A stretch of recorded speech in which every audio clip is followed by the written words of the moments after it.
හරි ආයිබෝන් පුතේ අද අපි කතා කරන්න යන්නේ 14 වෙනි පාඩම ගිනිමැල ගසා සතුටු වෙමු.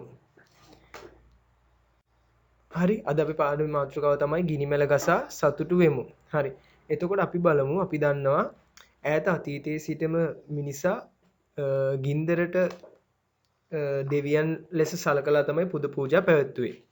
ඒ වගේම තමයි ආදි මානවයා අපේ ගස්වල ගෙඩි අල දඩමස් ආදී අමුවෙන් ආහාරයට ගැනීමට තමයි ඒලා ඉස්සර පුරුදු වෙලා හිටියේ. ඇයි ඒ කියන්නේ ගින්දර එතකොට සොයාගෙන තිබ්බේ නැහැ. මේ ගින්දර සොයා ගැනීමත් සමග අපේ හිටිය ආදි මානවයා සහ අපේ ආදිවාසීහු කරේ මේ ඊට පස්සේ ආහාර තම්බා පුලුස්සා ආහාරයට ගැනීමට පුරුදු පුහුණු වුණා. හරි අපි දැකලා තියෙනවා ගිනිමැලයක් කිව්වහම අපි දන්නවා මොකක්ද ගිනිමැලයක් කියන්නේ කියලා. ඒ වුණාට අද අපි මේ කතා කරන ගිනිමැල මොකක්ද? ක්‍රමානුකූලව සකස් කරගන්නා ලද ගිනිමැලයක් ගැන තමයි අද අපි කතා කරගන්නේ. කොහොමද ගිනිමැලයක් සකස් කරගන්නේ? ගිනිමැලයක් සකස් කරගන්නා ඕනේ ආකාරය. මේ විදිහට ගිනිමැලයක් යටතේ සියලුම කරුණු අද අපි කතා කරනවා. ඒ යටතේ පුතේ අද අපි බලමු ඉස්සරෝම ගිනිමැල යොදාගෙන යන අවස්ථා. කොනවටද ගිනිමැල යොදාගෙන ඉන්නේ? මෙන්න මේ කියන අවස්ථාවලට ගිනිමැල යොදා ගැනෙනවා. පළවෙනි එක තමයි එලිමහන් ක්‍රියාකාරකම් වලදී. අපි එලිමහන් ක්‍රියාකාරකම් වලදී ගිනිමැල යොදා ගන්න පුළුවන්. ඒ වගේම තමයි දෙවෙනි කරුණ රාත්‍රී කඳවුරු. ඔයාලා සහභාගී වෙලත් ඇති, ඔයාලට අත්දැකීමුත් ඇති, නැත්නම් ඔයාලා අහලා දැකලා හරි ඇති. මේ රාත්‍රී කඳවුරු වල ගිනිමැල යොදා ගැනෙනවා. ඊට පස්සේ බාල දක්ෂ කඳවුරු විනෝද සවාරි මේ කියන අවස්ථාවල අපිට ගිනිමැලයක් යොදා ගන්න පුළුවන්. ගිනිමැලයක් යොදාගෙන මොකක්ද කරන්නේ? ඇයි ගිනිමැලයක් යොදාගන්නේ? ගිනිමැලයක් කොච්චර කාලයක් අපි පවත්වනවද? ඒ හැම දෙයක්ම ඉස්සරහට අපි කතා කරනවා. එතකොට ගිනිමැල යොදාගෙන යන අවස්ථා හතරක් තියෙනවා. එලිමහන් ක්‍රියාකාරකම්, රාත්‍රී කඳවුරු, බාලදක්ෂ කඳවුරු සහ විනෝද සවාරි වල. ඊට පස්සේ අපි කතා කරමු ගිනිමැලයක් දැල්වීමේදී අවධානයට ලක්විය යුතු කරුණු. මොකක්ද මේ ගිනිමැලයක් දැල්වීමේදී අවධානයට ලක් කරන්න ඕන කරුණු? පළවෙනි එක තමයි ගිනිමැලයක් දැල්වද්දී ගිනිමැලේ දැල්වීමට බලාපොරොත්තු වන භූමිය හිමිකරුවන්ගේ හෝ අදාළ අංශ වලින් අවසර ලබා ගැනීම.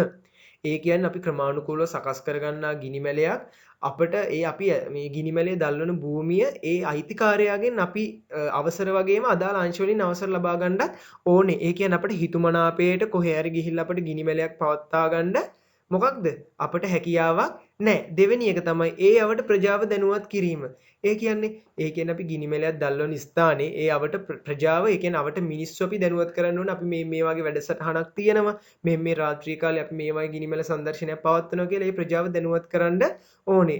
ඊළඟ කරුණ තමයි කාලගුණික හෝ දේශගුණික සාධක පිළිබඳ සැලකිලිමත් වීම. ඒ කියන්නේ ඒ අවස්ථාවේ කාලගුණික ඒ දවසේ කාලගුණික සහ දේශගුණික සාධක පිළිබඳ සැලකිලිමත් වෙන්න ඕනේ. නැත්නම් අපි ක්‍රමානුකූලව සකස් කරගන්නා ගිනිමැලයකින් අපිට ප්‍රයෝජනයක් වෙන්නේ නැහැ. මොකද කාලගුණික සහ දේශගුණික සාධක අපිට හරස් වුණොත් අපේ කාර්ය නිසි ලෙස කරගෙන යාමට අපිට හැකියාවක් නැහැ. ඊළඟ කාරණය තමයි ගිනිමැලේ දැල්වන දිනට පෙර අවශ්‍ය දර එක්රැස් කිරීම. ඒ කියන්නේ අපි ගිනිමැලේ දැල්වන දිනට පෙර අවශ්‍ය දර එක්රැස් කරගන්න ඕනේ. ඒ කියන්නේ අපිට කලින් සූදානමක් තියෙන්න ඕනේ. අපිට හිතුමනාපෙට මේ වාගේ දෙයක් කරගන්න බෑ. අපි නිකන් ගිනිමැලයක් කිව්වම අපි මතකට එන්නේ අපි දන්නේ ගිනිමැලයක් අපි අර දැකලා තියෙන නිකන් අර ගෙවල් වල තියෙන ගිනිමැල අපි ගෙවල් වල ගහන ගිනිමැල නෙමෙයි මේ කතා කරන්නේ. ක්‍රමානුකූලව සකස් කරගන්නාලද ගිනිමැල. ඒ කියන්නේ මේ වගේ ගිනිමැලයක් දැල්වන්න පෙර අපිට මොකක්ද අවශ්‍ය දර එක්ස්ප්‍රෙස් කරගන්න ඕනේ. නැත්නම් අපිට හිතුන වෙලාවට දැන් ගිනිමැලයක් දැල්වන්න ඕනේ කියලා අපිට ගිනිමැලයක් දැල්වන්න හැකියාවක් නැහැ. මේක මොකක්ද කරන්න ඕනේ? පෙර සූදානමක් ඇතිව අවශ්‍ය දිනට පෙර අපි දර එක්ස්ප්‍රෙස් කරලා මේ දෙයට ලෑස්ති වෙන්න ඕනේ. ඊට පස්සේ තමයි වටිනා දැව වර්ග භාවිතයට නොගැනීම. අපි මොකක්ද කරන්න ඕනේ? වටිනා දැව වර්ග භාවිතයට ගන්න බෑ. දැන් අපි දන්නවා ගිනිමැලයක් දැල්වනවා කියලා. මේ අපි පරිසරයේ තියෙන අවට අපි වටපිටාවේ තියෙන වටිනා ගස් කොළන් කපලා දාලා ඒවා දැව විදිහට භාවිතා කරොත් එහෙම අපිට මොකක්ද වෙන්නේ? අපිට මේ වටිනා කියන ශාක නැත්තම් වටිනා කියන ගස් කොළන් විනාශ වෙලා යනවා. එහෙම අපි කරන්න ඕනේද? නැහැ. අපි ගිනිමැලයක් දැල්වද්දී වටිනා කියන දැව වර්ග ප්‍රයෝජනයට ගැනීමෙන් වැළකීලා මොකක්ද කරන්න ඕනේ? වෙනත් දැව වර්ග තමයි මේකට භාවිතා කරන්න ඕනේ. ඒ වගේම තමයි අපි දැන් දන්නවා දරවල කැලේ හරි කොහේ හරි අපි හොයාගන්න දරවල පුතේ විවිධ කෘමීන් ඉන්නවා විවිධ සත්තු ඉන්න ඒ වගේ. අපි මොකක්ද කරන්න ඕනේ මේ වගේ ගිනි මැලයකට ගන්න දරවල ඒ වගේ කෘමීන් නැත්තම් ඒ වගේ සත්තු ඉන්නවනම් මොකක්ද අපි කරන්න ඕනේ? ඒ සත්තු නැත්තම් ඒ කෘමීන් ඉන්නවනම් අපි ඒ දරවලින් ඒ කෘමීන් ඉවත් කරගන්න ඕනේ. ඒ වගේම තමයි පුතේ ඊට පස්සේ තමයි අනිත් එක තමයි අපි කියන්නේ දැන් අපි සකස් කරගන්නා ගිනි මැලේ තියෙනවනේ. හරිද? ඊට පස්සේ අපි සකස් කරගන්නා ගිනි මැලය මොකක්ද වෙන්න ඕනේ? සුළගේ යන අන්දමේ ඇඳුම් පැළඳුම් වලින් සැරසී නොසිටීම. ගිනි මැලේ දල්වන අවස්ථාවේදී සුළගේ යන අන්දමේ ඇඳුම් පැළඳුම් වලින් සැරසී නොසිටීම. ඒ කියන්නේ අපි දැන් අපි ගිනි මැලේ හොඳට සකස් කරගෙන ගිනි මැලේ දැල්ලුවාට පස්සේ අපි ඒ ගිනි මැලේ ළඟ නැත්තම් මොකක් හරි ක්‍රියාකාරකමක යෙදෙනවා නම් අපේ ඇඳුම් හුළගේ යනවා නම් මොකක්ද වෙන්නේ? අපට අනතුරක් වීමේ හැකියාවක් වැඩි. ඒකින්ද අපි මොකක්ද කරන්න ඕනේ? ඒ අවස්ථාවේදී සුළගේ යන අන්දමේ ඇඳුම් පැළඳුම් වලින් සැරසී නොසිටීම. ඒ කියන්නේ අපි ඒ වගේ ඇඳුම් අඳින්න හොඳ නැහැ. ඊළඟ කරුණ තමයි පුතේ හදිසි අවස්ථාවක ප්‍රයෝජනයට ගැනීමට තෙත ගෝනියක් ජල බඳුනක් අමු කොලාතු සූදානම තබා ගැනීම. ඒ කියන්නේ මේ මොකක්ද? අපි කලින් ලෑස්ති වෙලා ඉන්න ඕනේ. අපිට මොකක් හරි අනතුරක් වුණා. නැත්නම් අපිට මොකක් හරි හදිසි අවස්ථාවක් වුණා.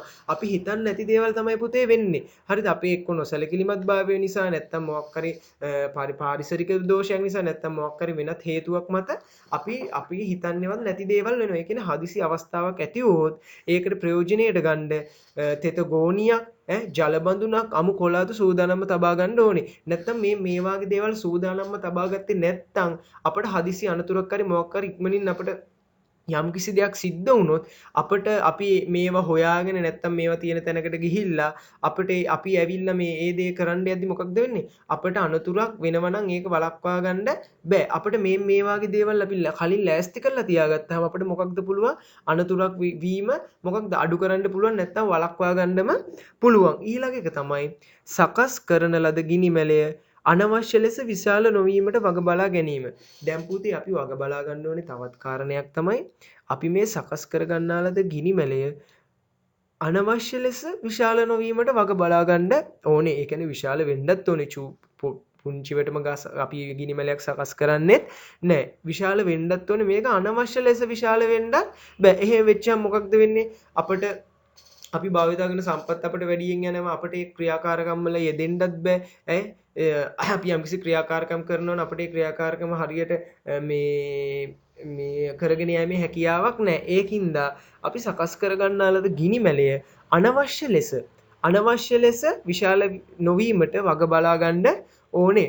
ඊළඟ කරුණ තමයි පුතේ ගිනි මැලේ අවසානයේ හොඳින් නිවා දමා අසල ස්ථානයේ සුද්ධ පවිත්‍ර කිරීම. අපි දැන් හිතමු අපි මොකක් හරි දැන් අපි කලින් කතා කරා ගිනි මැල යොදාගෙන යන අවස්ථා ඒ අවස්ථාවල එක්කින් ගිනි මැල යොදාගත්තා කියලා හිතමු පුතේ. අපි ඒ ගිනි මැල යොදාගෙන අපි අවසානයේ ගිනි මැලේ මොකක්ද හොඳින් නිවා දමන්න ඕනේ. නැත්තම් මොකක්ද වෙන්නේ? අර හුලගක් එහෙම ඇවිල්ලා ගිනි මැලේ හොඳින් නිවා දැම්මේ නැත්තම් ඒක හුලග ගිහිල්ලා අඟුරු කෑල්ලක් හරි මොකක් හරි හුලග ගිහිල්ලා අපට අනතුරක් වීමේ ප්‍රවණතාවයක් තියෙන හින්දා ගිනි මැලේ ගහලා ඉවර වෙලා ගිනි මැලේ ක්‍රියාකාරකම් හරි මොකක් හරි කටයුත්තක් කරලා ඉවර වුණාට පස්සේ ගිනි මැලේ හොඳින් නිවා දමා ඒ අවට භූමිය මොකක්ද කරන්න ඕනේ? එම ස්ථානයේ මොකක්ද කරන්න ඕනේ? සුද්ධ පවිත්‍ර කරන්න ඕනේ. ඊළඟ කරුණ තමයි පුතේ තමාගේ ආරක්ෂාව මෙන්ම අන් අයගේ ආරක්ෂාව පිළිබඳ සහතික වීම. ඒ කියන්නේ මොකක්ද? තමාගේ ආරක්ෂාව වගේම අන් අයගේ ආරක්ෂාව පිළිබඳත් සහතික වෙන්න ඕනේ. මෙන්න මේ කියන කරුණු තමයි ගිනිමැල දැල්වීමේදී අවධානයට ලක් වෙන්න ඕනේ කරුණු. මේ කරුණු අවධානයට ලක් වෙලා අපි නිසි ක්‍රමානුකූලව ගිනිමැලයක් සකස් කරොත් එහෙම අපට හරියාකාරව අපේ කටයුතු සාර්ථක කරගන්න පුළුවන්. හරිද? ඊට පස්සේ අපි බලමු කොහොමද මේ නිවැරදිව ගිනි මැලයක් සකස් කරන්න කියලා. හරි. අපි මං ඉස්සෙල්ලා කිව්වා ඔයාලට අත්දැකීම් ඇති, ඔයාලා දන්නව ඇති, ඔයාලා දැකලා ඇති. ඒ වුණාට අපි බලමු කොහොමද නිවැරදිව ගිනි මැලයක් සකස් කරන්න කියලා. හරි බලමු. පළවෙනි කරුණ තමයි පළමුව ගිනි මැලේ සකස් කිරීමට බලාපොරොත්තු වන ස්ථානයේ වටේ ශුද්ධ පවිත්‍ර කළ යුතුය. ඒ කියන්නේ මොකක්ද? අපි ගිනි මැලේ සකස් කරන්න බලාපොරොත්තු වන ස්ථානයේ පළවෙනියෙන්ම ඒක හොඳට සුද්ධ කරලා ගිනි මැලේ සකස් කරන්න පුළුවන් විදිහට අපි මේ දේවල් කරගන්න ඕනේ. දෙවෙනි කාරණය තමයි ගිනි මැලේ සකස් කරන ස්ථානයේ තනකොළ ඇතනම් පස් පිඩලි කපා ඉවත් කර තබා ගන්න. ඒ කියන්නේ එතන තනකොළ තියෙනවා නම් ඒක කපලා පස් පිඩලි කපලා ඒක ඉවත් කරගන්න ඕනේ. තුන්වෙනි කරුණ ඉන්පසු විශාල කොට යොදා ගනිමින් ගිනිමැලේ වටේ ආරක්ෂක පවුරක් නිර්මාණය කරන්න. මෙන්න මේ කියන කාරණේ අනිවාර්යයෙන්ම ගිනිමැලයක තියෙන්න ඕනේ. ගිනිමැලේ ආසන්නයට යාමට දොරටුවක් සකස් කර ගන්න. ඊළඟ කාරණය නිර්මාණය කරගත් ආරක්ෂක පවුරේ හරි මැදට වනසේ ලී කැබලි කිහිපයක් ගෙන බිම අතුරන්න. ඒ කියන්නේ අපි ඒ යොදාගත් ආරක්ෂක පවුරක් අපි යොදා ගන්න කිව්වා ඉස්සෙල්ලා. ඒ ආරක්ෂක පවුරේ හරි මැදට වනසේ හරිද ලී කැබලි කිහිපයක් ගෙනල්ලා දැන් පුතේ අච්චු පොතේ ඔයාලට බැලුවොත් රූප සටහන හොඳට බලන්න පුළුවන් ලී කැබලි කිහිපයක් ගෙනල්ලා බිම අතුර ගන්න ඕනේ. ඊට පස්සේ තමයි අපි දැන් මේ කලින් කතා කරේ බිම අතුරාගත් ලී කැබලි මත ලී කුඩු පිදුරු වියලි තනකොළ යන කුඩු හෝ හීනියට ඉරාගත් හනසු කිහිපයක් දමන්න. ඇයි අපි ඒ අතුරගත්ත ලී කැබලි මත එක්ක පිදුරු වෙන්න පුළුවන් පුතේ නැත්නම් වියලි තනකොළ වේලිච්ච තනකොළ වෙන්න පුළුවන් කුඩු හෝ හීනියට ඉරාගත් හනසු කිහිපයක් දාන්න ඕනේ. ඊළඟ කරුණ තමයි පුතේ ඉන්පසුව සකස් කරගත් ඇසුරුම මත නියමාකාර ලෙස දර අසුරා ගන්න. දර ඇසිරීමේදී එකිනෙකට නොගෑවෙනසේ තැබිය යුතුය. දැන් අපි දර අසුර ගද්දිත් අපිට හිතෙන විදිහට දර අසුර ගන්න බෑ. මොකක්ද කරන්න ඕනේ? එකිනෙකට නොගෑවෙනසේ තමයි අපි දර අසුරන්න වග බලා ගන්න ඕනේ.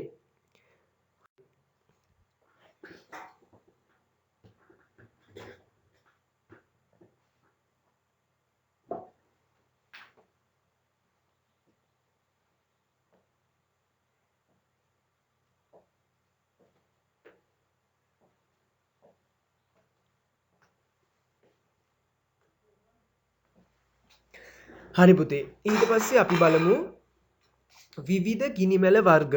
දැන් අපිට විවිධ ගිනිමැල වර්ග හම් වෙනවා. අපි බලමු මොකක්ද මේ විවිධ ගිනිමැල වර්ග කිව්වහම අපි බලමු මොකක්ද මේ විවිධ ගිනිමැල වර්ග කියලා. පළවෙනි එක තමයි ඒ හැඩේ ගිනිමැල. ඔයාලට රූප සටහන් දැක ගන්න පුළුවන් අච්චු පොතේ තියෙන රූප සටහන් මොකක්ද ඒ හැඩේ ගිනිමැලයක් කියන්නේ කොහොමද ඒ සකස් කරගන්නේ. ඊළඟට පරාවර්තන ගිනිමැලය. දෙවෙනි එක මොකක්ද? පරාවර්තන ගිනිමැලය. තුන්වෙනි එක ඍජුකෝණාශ්‍ර ගිනිමැලය. ඍජුකෝණාශ්‍ර ගිනිමැලය රූප සටහනේ තියෙන කොහොමද මේ ගිනිමැලය සකස් කරගන්න ඕනේ කියලා. හතරවෙනි එක තමයි පිරමීඩ ගිනිමැලය. හරි. ඒ අපි දැන් මේ ගිනිමැල සැකසීම. හරිද? ඊට පස්සේ අපි ගිනිමැල සකස් කරමු. හරි. බලමු අපි. ඒ හැඩේ ගිනිමැලය. කොහොමද මේ ඒ හැඩේ ගිනිමැලයක් සකස් කරගන්නේ? ඒ කියන්නේ පුතේ මේ එක එක ගිනිමැල දැන් අපි මේ කතා කරන්නේ ගිනිමැල වර්ග ගැන. මේ ගිනිමැල වර්ග ගැන කතා කරද්දී ඒ හැඩේ ගිනිමැලයට දර අසුරන්න ඕනේ වෙනම විදිහකට. රූප සටහනේ තියෙනවා අච්චු පොතේ බලන්න පුළුවන් රූප සටහනේ තියෙනවා ඒකට අසුරන්න ඕනේ වෙනම විදිහකට. ඊට පස්සේ තමයි පරාවර්තන ගිනිමැලේ. මේකත් එහෙමයි පුතේ. ගිනිමැලෙන් ගිනිමැලයට දර අසුරන්න ඕනේ විදිහ වෙනස් වෙනවා. ඊට පස්සේ අපිට දැක් ගන්න පුළුවන් මේ රූප සටහනක් තියෙනවා ඍජුකෝණාශ්‍රාකාර ගිනිමැලේ. රූප සටහනෙත් පේනවා පුතේ අච්චු පොතේත් වලට බලා ගන්න පුළුවන්. දැන් මේකේ දර අසුරලා තියෙන්නේ කොහොමද? ඍජුකෝණාශ්‍රාකාරයක් විදිහට තමයි දර අසුරලා තියෙන්නේ. මෙන්න මේ ආකාරයට විවිධ ගිනිමැල වර්ගවල දර අසුරන විදිහ එකිනෙකට වෙනස්. ඊට පස්සේ අපි පිරමීඩ ගිනිමැලය. අපි බොහෝ වෙලාවට අර ඉස්සෙල්ලා කතා කරා ගිනිමැල යොදාගෙන අවස්ථා හතරක් ගැන. ඒ හතර තමයි මොකක්ද? එලිමහන් ක්‍රියාකාරකම්, රාත්‍රී කඳවුරු, බාලදක්ෂ කඳවුරු සහ විනෝද සවාරි. මේ අවස්ථාවල මේ පිරමීඩ ගිනිමැල යොදා ගැනීමේ ප්‍රවණතාවය වැඩි. ඔයලත් දැකලා ඇති කොහොමද ඒ දර අසුරන්නේ. මේ ඔයලා මේ අත්දැකීමුත් ඇති මේ පිරමීඩ ගිනිමැල යොදා ගැනීම ප්‍රවණතාවයක් තියෙනවා. ඊට පස්සේ අපි බලමු ඇයි මේ ගිනිමැලේ දල්වන්නේ? මොකක්ද අපිට ප්‍රයෝජනයක් තියෙනවද? නැත්නම් අපිට අපි මෙච්චර සූදානම් වෙලා මේ ගිනිමැලයක් සකස් කරලා කලින් සූදානම් වෙලා දර හොයලා මෙච්චර ගිනිමැලයක් සකස් කරන්නේ ඇයි? අපිට ඒක ප්‍රයෝජනයක් තියෙනවා. අපි බලමු දැන් මොකක්ද? ගිනිමැල දැල්වීමේ විවිධ ප්‍රයෝජන. මොනවද අපිට තියෙන ප්‍රයෝජන? මොකක්ද ප්‍රයෝජන? ආලෝකය ලබා ගැනීම. අපිට පළවෙනියෙන්ම අපිට මොකක්ද වෙන්නේ? ආලෝකය ලබා ගැනීමනවා. අපි එක්ක ක්‍රියාකාරකම සිදු කරන්නේ නැත්නම් අපේ අවස්ථාවේට ඕන ආලෝකය අපිට ලබා ගැනීමේ හැකියාවක් තියෙනවා. දෙවෙනි එක සීතල අඩු කිරීම සහ උණුසුම ලබා ගැනීම. මොකක්ද කරන්නේ? දෙවෙනි කාරණේ තමයි සීතල අඩු කරලා අපිට උණුසුම ලබා ගැනීමට අපි මේ ගිනිමැලේ ප්‍රයෝජන වෙනවා. අර කියන හැඩවල ඕනම ගිනිමැලයක තියෙන ප්‍රයෝජන තමයි අපි මේ කතා කරන්නේ. ඊට පස්සේ තුන්වෙනි එක තමයි ආහාර වර්ග පිස ගැනීම හෝ පුලුස්සා ගැනීම. තුන්වෙනි එක මොකක්ද? ආහාර වර්ග පිස ගැනීමට හෝ පුළුස්සා ගැනීමටත් මේ කියන ගිනිමැල අපට ප්‍රයෝජනවත් වෙනවද නැද්ද? ප්‍රයෝජනවත් වෙනවා. හරි. ඊට පස්සේ දැන් ඉස්සර අතීතයේ මිනිසුන් මේ කියන කාරණේ පුතේ ඔයාලා අහලත් ඇති. අතීතයේ මිනිසුන් ඉස්සර දැන් වාගේ දැන් නම් මොකක්ද කරන්නේ? විදුලි වැටවල් දාලා නැත්නම් විවිධ ක්‍රම මගින් වන සතුන්ගෙන් ආරක්ෂා වීමට දැන් ඉන්න මිනිස්සු ක්‍රියා කරනවා. එහෙත් අතීතයේ මිනිසුන් වන සතුන්ගෙන් ආරක්ෂා වීමට හා සතුන් පළවා හැරීමට, ඒ කියන්නේ ඒලගේ ගොවිතැන් හානි කරන්න දෙන සතුන් නැත්නම් විවිධ භෝග ඒලා හදලා තියෙන භෝග ගොවිතැන් කරන මිනිස්සුන්ගේ ඒ භෝග හානි කරන්න දෙන සතුන් පළවා හරින්නත් මේ ගිනිමැල තමයි යොදාගෙන තියෙන්නේ. ඒ කියන්නේ වන සතුන්ගෙන් ආරක්ෂා වීම හා සතුන් පළවා හැරීම. මෙන්න මේ කියන කාරණාවලට ඉස්සර අතීතයේ සිටිය මිනිසා මොකක්ද යොදාගෙන තියෙන්නේ? ගිනිමැල යොදාගෙන තියෙනවා. එතකොට ඒ කාලේ හිටපු මිනිස්සුන්ට ගින්දර කොච්චර ප්‍රයෝජනවත් වෙලා තියෙනවද? දැන් ප්‍රයෝජනවත් වෙන්නේ නැහැ කියන්නේ නෑ පුතේ. ඒ කියන්නේ මේ වාගේ හැම දෙයකටම මේ වගේ ක්‍රමවලට මේ වාගේ ඒලට සිදුවන හානිවලට ගිනිමැල යොදාගෙන ඒවට ඒලා පිළිතුරු සොයාගෙන තියෙනවා. ඊට පස්සේ තමයි සංඥාවක් ලෙස භාවිතා කිරීම. ඕලා දැකලා ඇති ඉස්සර අතීතයේ මිනිසුත් සංඥාවක් විදිහට මේ ගිනිමැල භාවිතා කරලා තියෙනවා. ඊට පස්සේ තමයි සතුට හා විනෝදය ලබා ගැනීමට. සතුට හා විනෝදය ලබා ගැනීමටත් අපට මේ ගිනිමැල දැල්වීමෙන් ප්‍රයෝජන තියෙනවා. හරි. ඊට පස්සේ අපි කතා කරමු පුතේ. ඊළඟ කරුණ තමයි එකමුතු බව ගොඩනගා ගැනීමට. අපටයි මොකක්ද තියෙන්නේ? එකමුතු බව ගොඩනගා ගැනීමට. ඒ කියන්නේ මොකක්ද? අපි දැන් ගිනිමැලයක් අර කියන අවස්ථාවලට අනුව ගිනිමැලයක් අපි දැල්ලුවාට පස්සේ අපිට එක්කෝ අපිට කණ්ඩායම් වශයෙන් බෙදලා ගිනිමැලේ ආශ්‍රිතව ක්‍රියාකාරකම් සිද්ධ කරන්න ඕනේ. නැත්නම් ඒ ගිනිමැලේ සකස් කරද්දී අපිට එකමුතු වැඩ කරන්න ඕනේ. එකාමෙන් වැඩ කරන්න ඕනේ. ඒ වාගේ හැම මේ ගිනිමැලයක් සකස් කරන හැම අවස්ථාවකදීම අපිට එකමුතු බව ගොඩනගා ගැනීමට මේක ලොකු රුකුලක් වෙනවා. ඊට පස්සේ තමයි ඉදිරිපත් වීමේ කුසලතා වර්ධනය. අපි දැන් ගිනිමැලයක් සකස් කරලා මොකක් හරි කඳවුරක් අවසානයේ ඇති රාත්‍රී කාලේනේ අපි ගිනිමැලයක් සකස් කරන්නේ. ඇයි සකස් කරන්නේ? හරි අපි මෙහෙම බලමු. දැන් අපි මොකක් හරි රාත්‍රී කඳවුරක් හරි එලිමහන් ක්‍රියාකාරකමක් හරි මොකක් හරි තිබිලා පුතේ අපි දවස පුරාම වැඩ කළා. හවස වරුවේ අපිට මොකක්ද වෙන්නේ? අපි එක්ක විවිධ කණ්ඩායම් වලට බෙදිලා හරි නැත්නම් මේ අපි මොකක්ද කරන්නේ? අපි දක්ෂතා ඉදිරිපත් කරන්න මොකක්ද කරන්නේ? సౌందర్యාත්මක වැඩසටහනක් ගිනිමැලේ ආශ්‍රිතව සිද්ධ කරගෙන යනවා. එතකොට මොකක්ද කරන්නේ? ඒ වෙලාවේ අපේ කුසලතා අපට අපේ හැකියාව අපට ඉදිරිපත් කරන්න පුළුවන්. එතකොට ඒ අවස්ථාවේ අපේ කුසලතා වර්ධනයට ගිනිමැල යොදා ගැනීම ලොකු රුකුලක් වෙනවා. නිර්මාණාත්මක හැකියාව වර්ධනය. ඒ කියන්නේ එක එක්කෙනා මේ මොකක්ද වෙන්නේ? අපි තව කෙනෙක්ට වැඩිය හොඳින් දෙයක් ඉදිරිපත් කරන්න තමයි අපි බලාපොරොත්තු වෙන්නේ. එතකොට අපේ තියෙන නිර්මාණාත්මක හැකියාව මොකක්ද වෙන්නේ? අපි අපෙන් එළියට ඇවිල්ලා එය ඉදිරිපත් කරන්න ගිනිමැලේ ලොකු රුකුලක් වෙනවා. ඊට පස්සේ අදහස් සුවමාරු කර ගැනීම. මෙන්න මේ කියන හැම කරුණක්ම පුතේ ගිනිමැල දැල්වීමේදී අපට ලැබෙන ප්‍රයෝජන. තොරතුරු සාකච්ඡා කර ගැනීමට දිවා කාලයේ කළ වැඩ සමාලෝචනයට මං ඉස්සෙල්ලා මොකක්ද? අපි දිවා කාලයේ කරපු වැඩ සමාලෝචනයට අපේ නිදහසේ අපට නිදහසේ අපේ කරේ වැඩ ඒ දවසේ කරේ වැඩ සමාලෝචනය කරන්න පුළුවන්. ඒ වගේම තමයි දැනුම බෙදා ගැනීම, ඉදිරි කටයුතු සැලසුම් කිරීම. අපිට එදා කරේ වැඩ සමාලෝචනය කරනවා වගේම ඉදිරියට කරන්න ඕනේ වැඩ මොනවද කියලා සැලසුම් කරගන්නත් අපිට පුතේ. අපිට ඉදිරියට කරන්න ඕනේ වැඩ මොනවද කියලා සැලසුම් කරගන්නත් මේ ගිනිමැල යොදා ගැනීම ලොකු රුකුලක් වෙනවා. රූප සටහනින් අපිට බලා ගන්න පුළුවන් පුතේ කොහොමද ඒ කරුණු කියලා. අපි කතා කරේ විදිහට මොකක්ද? ඒ ප්‍රදේශයේ තනකොළ තියෙනවා නම් ඒවා ඉවත් කරගන්න ඕනේ. ඊට පස්සේ අපි අඳින්න ඕනේ ඇඳුම. හුළඟ යන්නේ නැති ඇඳුමක් අඳින්න නැයි හේතුව. අපි විවිධ අංග පුතේ එතන ඉදිරිපත් කරද්දී අපිට මොකක්ද වෙන්නේ නැත්තම්? අපි ඒ අංග ඉදිරිපත් කරේ නැත්තම් ඒ අංග ඉදිරිපත් කරන්න අපි ගියොත් එහෙනම් මොකක්ද වෙන්නේ? අපේ ඇඳුම අපිට බාධාවක් වෙන්න පුළුවන්. එක්ක හුළඟක් ඇවිල්ලා මොකක්ද වෙන්නේ? ගිනිමැලේ ළඟට තියෙනවා නම් අපිට අනතුරක් වෙන්න බැරිද? අනතුරක් වීමේ ප්‍රවණතාවයක් නැද්ද? අනතුරක් වීමේ ප්‍රවණතාවයක් තියෙනවා. ඒකින්ද අපි මොකක්ද කරන්න ඕනේ? අපිට සුදුසු ඇඳුමකින් අපි සැරසීලා ඉන්න ඕනේ. හරි. එතකොට අද අපි කතා කරා 14 වෙනි පාඩම මොකක්ද? ගිනිමෙල ගසා සතුටු වෙමු. පාඩමේ නමම තමයි ගිනිමෙල ගසා සතුටු වෙමු. හරිද? එතකොට මොකක්ද වෙන්නේ? අපි ගොඩක් මොකද වෙන්නේ? ගිනිමෙලයක් ගසා අර වාගේ කියන විනෝදජනක අවස්ථා යොදා ගැනීමෙන් අපිට මොකක්ද වෙන්නේ? දැන් අපි අර කතා කරේ ප්‍රයෝජනවලක් තියෙනව නේද? මොකද දිවා කාලයේ වැඩ සමාලෝචනය කරන්න පුළුවන් අපිට. අපේ විවිධ කුසලතා වර්ධනය කරගන්න එතන තෝතැන්නක් වෙනවා. එතකොට අපේ මේ එකිනෙකා අඳුන ගන්න පුළුවන් එකමුතු බව ගොඩ නැගෙනවා. මේ කියන හැම දෙයක්ම අපිට ප්‍රයෝජනවත් වෙනවද නැද්ද? ප්‍රයෝජනවත් වෙනවා. හරි. පුතේ ප්‍රශ්න වගේක් දෙන්න. පොත් ගන්න ලියා ගන්න.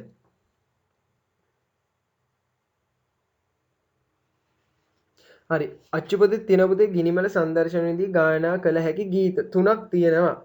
හරිද? මේ දැන් හැකියාවන් දක්ෂතාවයන් තියෙන ළමයි තමයි ඉන්නේ අනිවාර්යෙන් මම දන්න හැකියාවන් දක්ෂතාවයන් තියෙන ළමයි ඉන්නේ. ඒකින්ද පුතේ ඔයලා මේ ඔයලත් ගීතයක් නිර්මාණය කරන්න ඕනේ. ගිනිමැල වල ගායනා කරන්න පුළුවන් පුංචි ගීතයක් නිර්මාණය කරන්න ඕනේ. හරි. ප්‍රශ්න වගේක් තියෙනවා ලියා ගන්න පුතේ.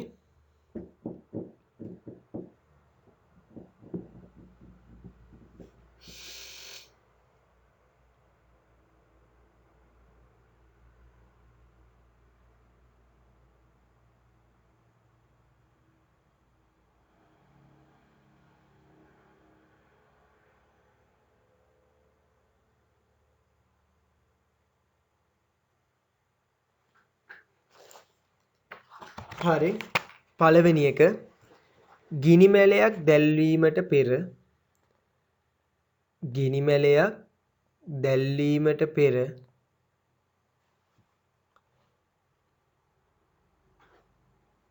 ගිනිමැලයක් දැල්වීමට පෙර ගිනිමැලයක් දැල්වීමට පෙර අවධානය යොමු කළ යුතු අවධානය යොමු කළ යුතු අවධානය යොමු කළ යුතු කරුණු මොනවාද? කරුණු මොනවාද? ගිනිමැලයක් දැල්වීමට පෙර අවධානය යොමු කළ යුතු කරුණු මොනවාද? හරි. දෙවැනි ප්‍රශ්නේ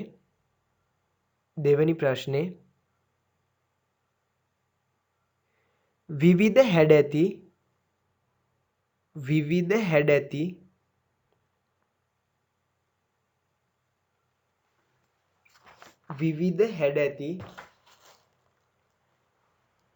ගිනිමැල වර්ග නම් කරන්න. ගිනිමැල වර්ග නම් කරන්න. විවිධ හැඩැති ගිනිමැල වර්ග නම් කරන්න. දෙවෙනි ප්‍රශ්නේ විවිධ හැඩැති ගිනිමැල වර්ග නම් කරන්න. හරි. තුන්වෙනි ප්‍රශ්නේ ලියා ගන්න පුතේ. තුන්වෙනි ප්‍රශ්නේ ගිනිමැල දැල්වීමේ ගිනිමැල දැල්වීමේ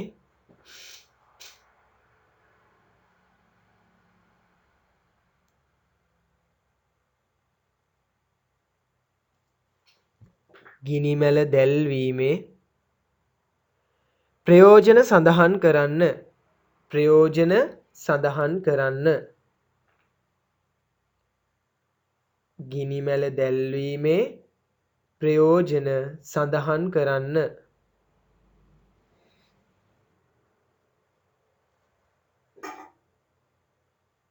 ගිනිමැල දැල්වීමේ ප්‍රයෝජන සඳහන් කරන්න.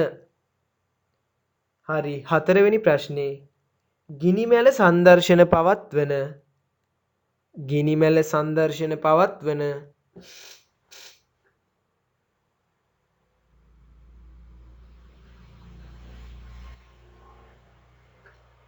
ගිනිමැල සංදර්ශන පවත්වන අවස්ථා මොනවාද? අවස්ථා මොනවාද?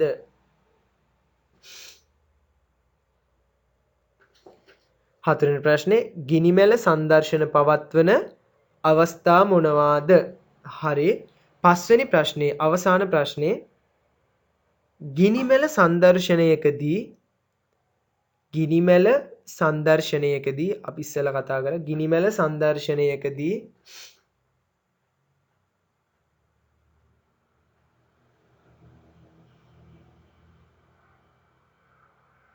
ගැයීමට සුදුසු ගීතයක්. ගැයීමට සුදුසු ගීතයක්. ගිනිමෙල සංදර්ශනයකදී ගැයීමට සුදුසු ගීතයක්.